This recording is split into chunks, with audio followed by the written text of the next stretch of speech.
CBT के बारे में कुछ एक दो ऐसे इम्पॉर्टेंट एस्पेक्ट आपको बताऊंगा जिसकी मदद से आप ज़्यादा अच्छे से अपनी थेरेपी कर पाएंगे। और ये जो एस्पेक्ट होंगे, पहलू होंगे, इनको समझ के ये भी पता चलेगा कि क्यों कई लोगों पर साइकोथेरेपी काम नहीं करती।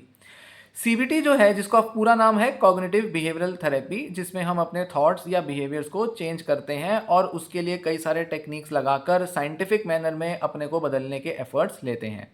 सभी तरह के मेंटल डिसऑर्डर्स पर ये काम कर सकती है। कुछ डिसऑर्डर्स पर ये ज़्यादा असरदार है, कुछ पर उतनी असरदार नहीं है। जैसे कि डिप्रेशन, एंग्जाइटी के माइल्ड टू मॉडरेट केसेस पर ये बहुत अच्छे से असरदार है। ओसीडी पर भी बहुत अच्छा असर लाती है। पर सीवियर केसेस के मामले में अक्सर सीबीटी थोड़ा ही हेल्प कर पाती है, पर फिर भी फायदे तो उसके मिल ही जाते हैं। तो सीबीटी के अंदर एक पेशेंट अपने कॉग्निशन, मतलब अपने थॉट प्रोसेस को और अपने बिहेवियर को चेंज करता है। और ये जो चेंजेस हैं ये उसे खुद लाने पड़ते हैं। और थेरेपिस्ट की जो यहाँ भूमिका है वो होती है कि थेरेपिस्ट जो हैं, डॉक्टर जो हैं, वो उसको एक तो पूरा थेरेपी प्रोसेस समझाते हैं, पेशेंट के सिम्टम्स के हिसाब से कैसे थेरेपी को डिज़ाइन किया जाए ये उसे बताते हैं। और इसी के साथ थेरेपिस्ट से रेगुलर मिलने का ये फ़ायदा रहता है कि पेशेंट के जो चेंजेस हैं, जो इम्प्रूवमेंट है, उसकी मॉनिटरिंग होती है। मतलब थेरेपिस्ट जांच पड़ताल करते रहते हैं, समझते रहते हैं कि वो कितना इम्प्रूव किया, कितना नहीं, आगे फर्दर और क्या करने की ज़रूरत है। तो कई तरह के मॉडिफिकेशंस लाई जाती हैं थेरेपी टेक्निक में। और इस तरह से एक थेरेपी प्रोसेस चलता है जिसमें करीब 10-15 सेशन के अंदर पेशेंट अपने किसी भी तरह के मेंटल डिसऑर्डर से मुक्ति पा सकता है। अब सुनने में बड़ा इजी और सिंपल है, सिंपल सा प्रोसेस है। एक एजुकेशनल एफर्ट भी इसमें चाहिए होता है, थेरेपी और अपनी प्रॉब्लम्स को समझना होता है। साथ ही हमें रेगुलरिटी मेंटेन करके, कंसिस्टेंसी रख के थेरेपी एक्सरसाइजेस अप्लाई करके अपने को चेंज करना होता है। और जो इसमें बदलाव का जो जिम्मा है वो थेरेपिस्ट तो लेता है, क्योंकि वो तो कमिट कर गया है कि हाँ वो थेरेपी देगा, पर पेशेंट को भी कमिटमेंट देना पड़ता है। पेशेंट को भी कंसिस्टेंसी मेंटेन करनी है, पेशेंट को भी होमवर्क एक्सरसाइजेस करनी है, लापरवाही से नहीं लेना, टालना नहीं है, कन्विंस्ड रहना है कि जो डॉक्टर बता रहा है वो क्या और क्यों बता रहा है और कैसे वो पेशेंट को हेल्प करेगा, तो पूरा समझना पड़ता है। पर साथ ही अपने को बदलने की जिम्मेदारी पेशेंट को खुद लेनी पड़ती है। यहां पर डॉक्टर कुछ ऐसा नहीं बोल देगा आपको कि आपके मन में एक बड़ा बदलाव आ जाएगा और आप जब सेशन करके निकलोगे तो बिल्कुल ठीक हो जाओगे या काफ़ी हद तक रिलीफ मिलेगा। ऐसा नहीं होता। बहुत से लोग साइकोलॉजिस्ट को या क्लिनिकल साइकोलॉजिस्ट को, जो कि मेंटल डिसऑर्डर से डील कर रहे हैं, उनको जब अप्रोच करते हैं तो लगता है कि वो कुछ ऐसा बोल देंगे, कुछ ऐसी इंसाइट दे देंगे, कुछ ऐसा विचार मेरे मन में डाल देंगे जिससे कि मेरा स्ट्रेस कम हो जाएगा, या कोई ऐसा सॉल्यूशन मिल जाएगा जो बस मुझे अमल में लाने भर की देरी है और मैं बिल्कुल ठीक हो जाऊंगा या काफ़ी ठीक हो जाऊंगा। पर थेरेपीज ऐसे काम नहीं करती। कोई एक ऐसा विचार, कोई एक ऐसा पर्सपेक्टिव पेशेंट को बहुत ज़्यादा रिलीफ नहीं दे सकता। कभी कभी हो जाता है ऐसा, पर ज़्यादातर मामलों में नहीं होता। इसीलिए पेशेंट को अपने एफर्ट लेकर, अपने प्रयासों से अपने ऊपर लग कर काम करना पड़ता है, तभी वो अपना मेंटल हेल्थ सुधार पाता है। अब ध्यान दें कि यहाँ पर जैसे मैंने कहा कि अपने ऊपर एफर्ट लेना पड़ता है, मतलब क्या हुआ, इसके लिए ज़रूरी होता है कि पेशेंट अपने थॉट प्रोसेस को एनालाइज करना जानता हो। एफर्ट तो सभी ले रहे हैं। आप योगा मेडिटेशन कर रहे हो, दवाइयां ले रहे हो, कुछ ना कुछ पढ़ते रहते हो, वीडियोस देखते हो, एफर्ट तो ले रहे हो। पर इसके परे पेशेंट के लिए जरूरी होता है कि वो अपने थॉट्स को एनालाइज करना, बिहेवियर को एनालाइज करना जानता हो।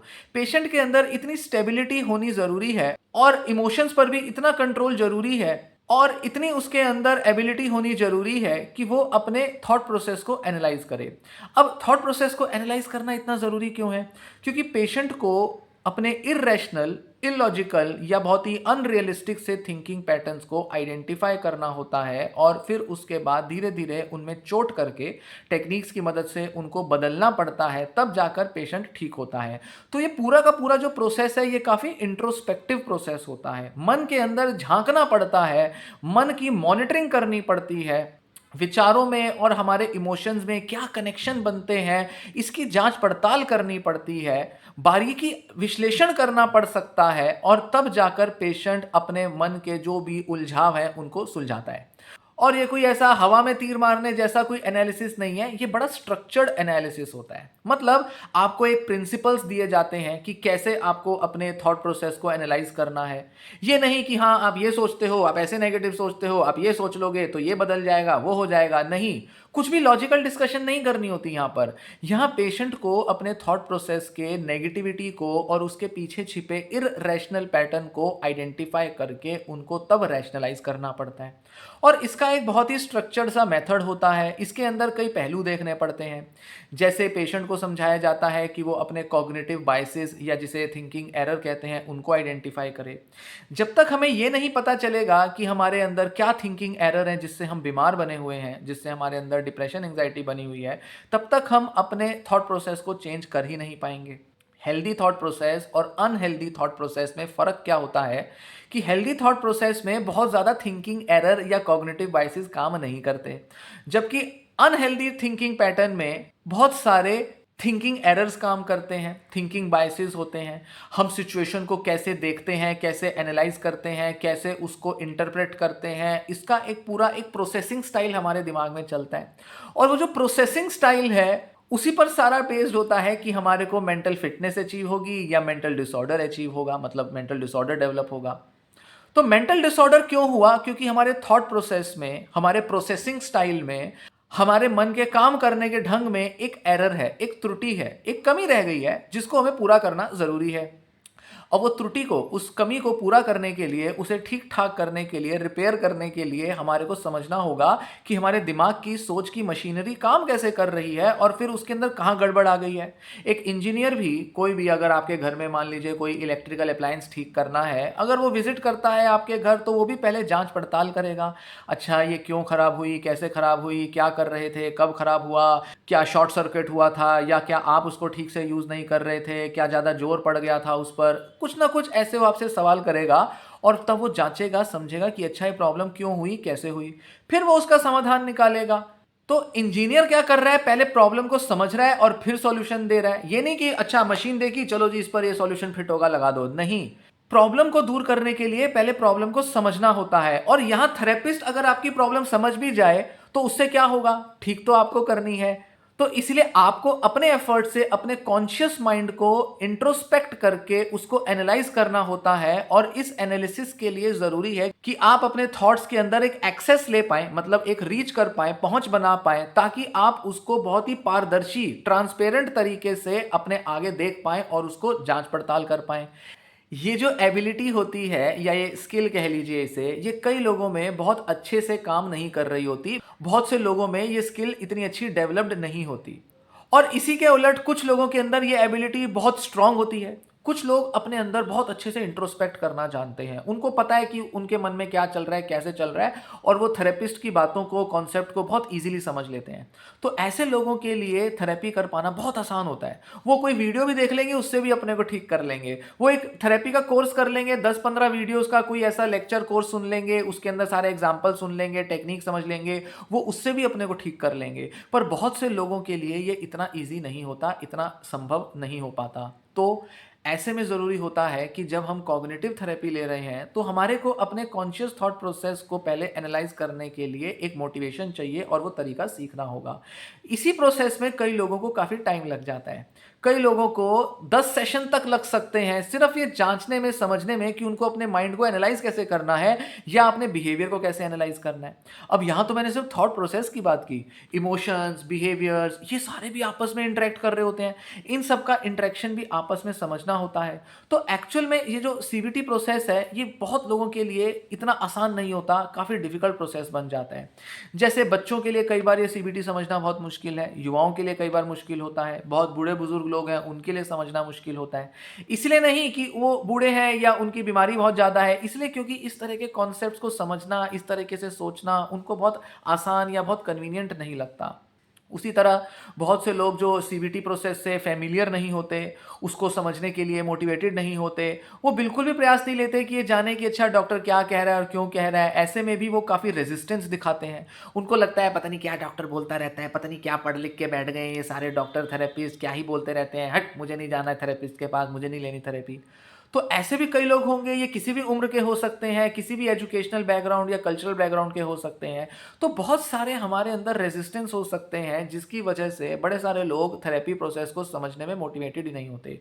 इसीलिए थेरेपी से अच्छी सक्सेस लेने के लिए आपको एक मेंटल प्रिपरेशन करनी ज़रूरी है। तैयार होना पड़ेगा मेंटली कि कैसे थेरेपी ली जाए, क्यों लेनी है, किन सिम्टम्स पर काम करेगी, कितने दिन में काम करना है, किन सिम्टम्स को मैं इससे ठीक करूं, कौन से सिम्टम्स सीबीडी से ठीक नहीं होंगे, कितने सेशंस की मुझे ज़रूरत होगी। इस तरह का थोड़ा सा आकलन लगाना ज़रूरी होता है। पर होता क्या है, हमारे हिंदुस्तान में लोगों ने अपनी बीमारियों को इतना क्रोनिक बना रखा है, इतना सीवियर बना लेते हैं और इतना लेट स्टेज पर जाकर वो थेरेपी लेना शुरू करते हैं कि अक्सर थेरेपिस्ट भी बहुत कॉन्फिडेंस नहीं दिखा पाता कि वो उनको कितना और किस तरह से ठीक कर पाएगा। क्योंकि थेरेपीज बहुत सक्सेसफुली काम करती हैं जब वो अर्ली स्टेजेस पर ही उनको थेरेपी लेना शुरू कर दिया जाए। मतलब मान लीजिए किसी पेशेंट को डायग्नोसिस मिला, थोड़ा टाइम तो डॉक्टर दवा देंगे। 2 से 4 महीने में अगर पेशेंट में एक अच्छा रिलीफ नहीं आ पा रहा है तो डॉक्टर कहेगा थेरेपी लेना शुरू कर दो। मैक्सिमम मामलों में तो यही रिकमेंडेड होगा कि अगर दवा का थोड़ा असर आ रहा है, उस असर को बढ़ाने के लिए, दवा के असर को इंप्रूव करने के लिए थेरेपी ली जाएगी तो पेशेंट ज़्यादा इंप्रूव करेगा। यूनिवर्सली दुनिया भर में यही एटीट्यूड अपनाया जाता है कि थेरेपी और दवाओं का कॉम्बिनेशन दिया जाए। क्योंकि दवाइयाँ ले रहे हैं, अगर तो ठीक हो गए तो बहुत बढ़िया। 2.5-3 महीने में अगर पेशेंट की रिकवरी काफ़ी अच्छी हो जाती है तो डॉक्टर थेरेपी के लिए नहीं बोलेगा। पर अगर 3-3.5 महीने, 4 महीने बीत गए, फिर भी पेशेंट में थोड़ा बहुत रिलीफ आया है, 5-10% सिम्टम्स में रिलीफ मिला है, तो डॉक्टर रिकमेंड करेगा थेरेपी लेना शुरू कर दो, थेरेपी लेना इस स्टेज पर आपके लिए ज़रूरी है। हालांकि इंडिया में डॉक्टरों के कई अलग एटीट्यूड चलते हैं, वो भी कई वजह से बायस्ड रहते हैं। कई बार डॉक्टरों का ही भरोसा नहीं होता, साइकेट्रिस्ट होते हुए भी। कई बार वो लगता है कि इतने सारे पेशेंट्स को क्या ज़रूरत है थेरेपी बोलने की। कई बार लोग खुद ही मोटिवेटेड नहीं होते तो डॉक्टर भी मोटिवेशन छोड़ देते हैं, उनको भी लगता है क्या बोलते रहे हर किसी को, लोग सुनते तो है नहीं। तो इस वजह से कई बार बहुत से डॉक्टर्स रिकमेंड नहीं करते थेरेपी के लिए। पर अगर शुरुआती स्टेजेस पर ली जाए तो पेशेंट के अंदर उतनी मेंटल कैपेसिटी होती है कि वो थेरेपी को समझे और उसे अपने ऊपर अमल में ला पाए। पर प्रॉब्लम क्या आती है कि सीबीटी लोग अक्सर बहुत लेट लेना शुरू करते हैं। 10 साल हो गए एंग्जाइटी झेल रहे हैं, 15 साल से डिप्रेशन से पीड़ित हैं, यूट्यूब पे कोई वीडियो दिख गई किसी थेरेपिस्ट की, उसने बड़ी बड़ी बातें कर दी, थेरेपी के ऊपर बड़े सारे प्रोमिस दिखा दिए। इस चक्कर में लोग थेरेपी ले लेते हैं, अच्छी बात है, सीखना चाहिए, समझना चाहिए। जो चीज़ आप नहीं सीख पाए उसको सीखना चाहिए। 10 साल पहले यूट्यूब नहीं था इतना पॉपुलर, इतने सारे थेरेपिस्ट नहीं थे, तो ये सब चीज़ें अवेलेबल नहीं थी, सीखनी चाहिए। पर कई बार उस थेरेपी से जो प्रोमिस दिए जाते हैं वो प्रोमिस पूरे नहीं हो पाते, क्योंकि आपकी कंडीशन काफ़ी बढ़ चुकी होती है। इसीलिए आपको उस थेरेपी से अच्छी सक्सेस लेने के लिए कई बार थोड़ा एक्स्ट्रा एफर्ट लेना पड़ता है, लेना पड़ेगा। हो सकता है आपको, क्योंकि अगर 10 या 15 साल पुरानी बीमारी है तो शायद थेरेपी में थोड़ा बहुत इंप्रूवमेंट लाने में 6 महीने से 1 साल लग जाए। आपको कई तरह से उसको समझना पड़ेगा, टटोलना पड़ेगा, अपने ऊपर काम करना पड़ेगा। धीरे धीरे धीरे आपका मन सॉर्टेड होगा, सुलझना शुरू होगा और तब जाकर थेरेपी काम करना शुरू करेगी। क्योंकि आपके मन में जो आपको जो एक्सेस चाहिए, थॉट्स को जो एनालाइज करने का जो तरीका चाहिए, वो आपको अब धीरे धीरे समझना पड़ेगा। ऑलरेडी आप बहुत सी चीज़ें अप्लाई कर चुके हो, 10 साल से न जाने कितने लॉजिकल थॉट सुनी है, न जाने कितना पॉजिटिव थिंकिंग ली है, न जाने क्या क्या किताबें पढ़ ली, धार्मिक चीज़ें पढ़ ली, सब कुछ कर लिया आपने। पर उन इलाजों से आप कंडीशनड हो गए हो, आपको अब आदत पड़ गई है, अब आपको ऑलरेडी सब पता है कि क्या होता है क्या नहीं होता है। तो ऐसे में थेरेपी लेते टाइम आपके अंदर रेजिस्टेंस आ जाएगी, आपको लगेगा कि पता है मुझे सब क्या बोल रहे हैं थेरेपिस्ट, पर नहीं, थेरेपिस्ट कुछ और आपको कहने की कोशिश कर रहे हैं जिसका आपको सुनना पड़ेगा। तो रेजिस्टेंस कम होना, थेरेपिस्ट की बातों को ढंग से सुनना, उसके लिए ओपन रहना और साथ ही अपने मन में वो एक्सेस ला पाना बहुत ज़रूरी है, ताकि सीबीटी की मदद से आप खुद को ठीक कर पाओ। और यही वजह होती है कि क्यों बहुत से लोग ठीक नहीं होते, या तो ये रेजिस्टेंसेस हैं या बीमारी बहुत लंबी हो चुकी है। इसलिए कोशिश की जाती है कि जल्द से जल्द ये सीबीटी ले लो, अच्छे से अपने को ठीक कर लो, एक स्किल आ जाएगी तो आने वाले टाइम में रिलैप्स से भी खुद को बचा पाओगे। रिलैप्स प्रिवेंशन में सीबीटी बहुत हेल्प करती है। अगर एक बार सीख ली तो कई बार आप अपने रिलैप्सेस को रोक सकते हो, सिर्फ इसलिए क्योंकि आपने सीबीटी की स्किल्स सीख ली हैं, आपको सोचना आ गया, आपको तरीका आ गया है, आपको मेंटल हेल्थ को रिजॉल्व करने का तरीके आ गए हैं। तो ऐसे में आपको बार बार डॉक्टर पर डिपेंड नहीं होना पड़ेगा। तो एक कह सकते हैं कि एक वन टाइम ट्रीटमेंट भी है बहुत से लोगों के लिए, हर किसी के लिए नहीं, पर बहुत से लोगों के लिए एक बार ही लेनी पड़ती है। तो ऐसे में अगर आप थोड़ा मोटिवेशन रख के थोड़ा समझेंगे तो ये आप ही के फायदे में होगा। तो इसीलिए सीबीटी को लेकर जो मैं यहाँ बताना चाहता था वो यही कि सीबीटी को करना कई लोगों के लिए मुश्किल क्यों होता है और क्यों सीबीटी एक कॉन्शियस एफर्ट डिमांड करती है। एक कॉन्शियस एफर्ट लेंगे, अपनी प्रॉब्लम्स को एसेस करना, जांचना आना जरूरी है और फिर उसको बिहेवियर इमोशन से रिलेट करना जरूरी है। इस चीज़ में कई बार लोगों को क्योंकि खुद एफर्ट लेने होते हैं, इस वजह से लोग हताश हो जाते हैं। लगता है कि डॉक्टर कुछ करेगा तो हम ठीक हो जाएंगे, कुछ बोलेगा तो ठीक हो जाएंगे, या इस वजह से कई लोग हिप्नोथेरेपी में इंटरेस्ट लेते हैं। हिप्नोथेरेपी ऐसा इलाज है कि अच्छा हम लेटेंगे, ट्रांस में चले जाएंगे, रिलैक्स करेंगे, डॉक्टर कुछ बोलेगा, हम सोचेंगे, हम उसको विजुलाइज करेंगे अपने मन में, गाइडेड मेडिटेशन कुछ होगी और धीरे धीरे धीरे हमारे मन में, सबकॉन्शियस माइंड में एक असर आएगा और हम ठीक हो जाएंगे। और इस तरह से हिप्नोथेरेपी काम भी करती है। पर प्रॉब्लम क्या होता है, एक लिमिट तक ही हिप्नोथेरेपी के फायदे लिए जा सकते हैं। एक्चुअल में लॉन्ग टर्म बेनिफिट्स लेने के लिए, खासकर जिस तरह की क्रोनिक प्रॉब्लम से लोग डील कर रहे हैं, उसके लिए सीबीटी स्किल सीखना बेहद ज़रूरी है। और सीबीटी सीखना मतलब अपना कंट्रोल अपने हाथ में लाना, डॉक्टर के हाथ में कंट्रोल नहीं देना, नहीं तो थेरेपिस्ट पे आप डिपेंडेंट रहोगे। जैसे आप डॉक्टरों पे डिपेंडेंट रहते हो, दवाइयाँ लेने जाते हो, दवाइयाँ आप खुद तो लेोगे नहीं, खुद तो आप अपना प्रिस्क्रिप्शन बना के या खुद अपने मन में कोई कैलकुलेशन बिठा के इंटरनेट पे चेक करके दवाइयाँ लोगे नहीं। मैक्सिमम मामलों में केमिस्ट आपको देगा नहीं, पर अगर आपके जान पहचान का है कभी कभी दे भी देगा, तो भी हो सकता है दवा आप पर काम ना करे। तो उस मामले में तो आप डॉक्टर पर डिपेंडेंट हो गए, या बार बार रिलैप्स हो रहे हैं, थेरेपी वगैरह कुछ कर नहीं रहे, बार बार डॉक्टर के पास जा रहे हैं। यहाँ पर भी हिप्नोथेरेपी में भी वही चीज़ होने लगती है कि बार बार आप हिप्नोथेरेपिस्ट पर डिपेंडेंट होने लगते हो। हाँ, ये ज़रूर है कि अगर वन टाइम प्रॉब्लम थी तो शायद आपको दोबारा ना जाना पड़े, पर अगर क्रोनिक प्रॉब्लम है तो वहाँ आपको अपने मन को समझने के प्रयास लेने पड़ेंगे, लेने चाहिए, और तभी आप एक बहुत अच्छा रिलीफ ला सकते हो। इसीलिए ये जो कॉन्शियस एफर्ट है जो चाहिए होता है सीबीटी में, इसकी इंपॉर्टेंस को समझें और इस तरह से प्रयास लें ताकि धीरे धीरे आप इतने लायक हो जाएं, इतने प्रिपेयर हो जाएं, तैयार हो जाएं, ताकि आप सीबीटी से बेनिफिट्स ले सकें। क्योंकि तब आपको सीबीटी ज़्यादा अच्छे से समझ आएगी, ज़्यादा अच्छे से आपका जो एनालिटिकल वर्क है वो काम करेगा, और उतने ही लॉन्ग टर्म अच्छे फायदे आप सीबीटी से ले पाओगे।